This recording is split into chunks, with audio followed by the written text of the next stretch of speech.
Welcome to Share Talk. Today I'm with Tim Allen, who is the Chief Financial Officer for Blur Group, which is the ticker BLUR on AIM. They IPO'd at the back end of 2012. Tim, welcome. How are you doing today? Yeah, I'm good. Good morning to everyone.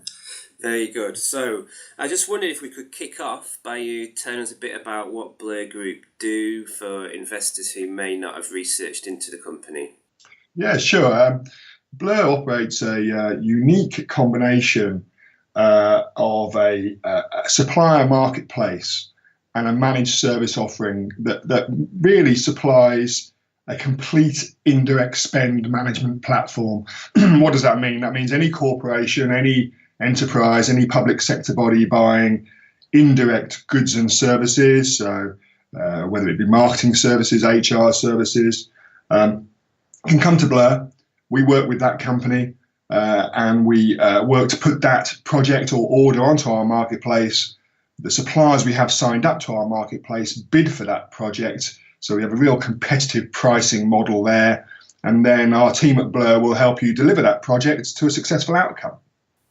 Yeah, I mean, I've noticed you've had some quite successful stories with some fairly major clients over the last couple of years. Do you want to give us an overview as to what that has entailed? Sure. You're right. About 20 months ago or so, Blur switched its strategy to become enterprise focused. So really focusing on the large enterprise customer.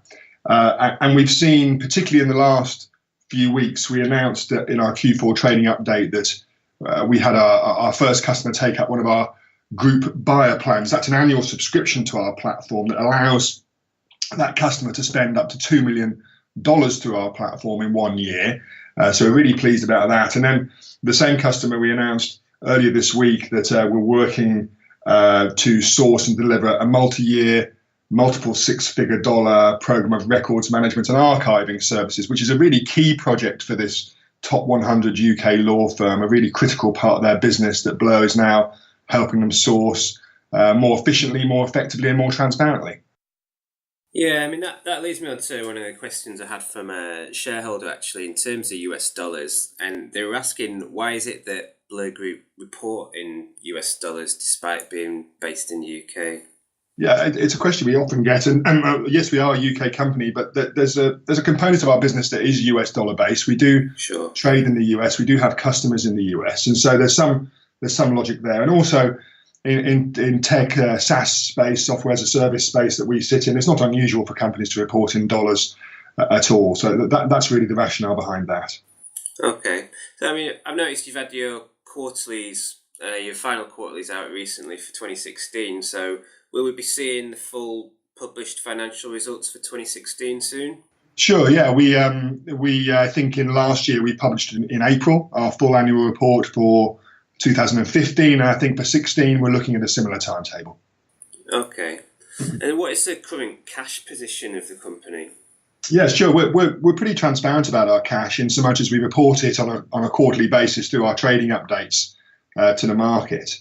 At the end of Q4, we were at $2.5 million of cash. That's obviously including the rather depressed exchange rate we saw post-Brexit referendum. So it's slightly valued less than it would have been otherwise, as most of our cash is held in sterling. But 2.5 million at the end of Q4 is where we sat. Okay. And for those, again, looking at those investors out there that maybe don't know a lot about Blur Group, what would be the inclination for those people to do a bit more research on yourselves, and what's the kind of expected news flow in sort of coming months and longer term for Blur Group?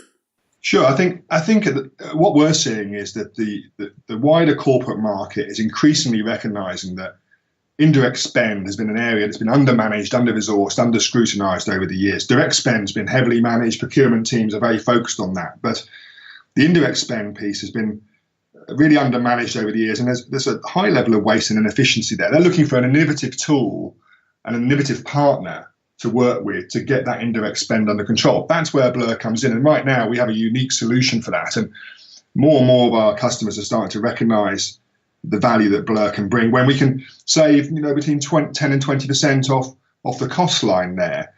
In terms of expected news flow? Well, we've been really pleased to announce the deepening partnership with the top 100 UK law firm that I mentioned. And in our last Q4 trading update, we talked about work we're doing with some other very significant corporates, a couple of them global organisations. I'm hoping we can start to report to the market on a deepening of those relationships and progress there too.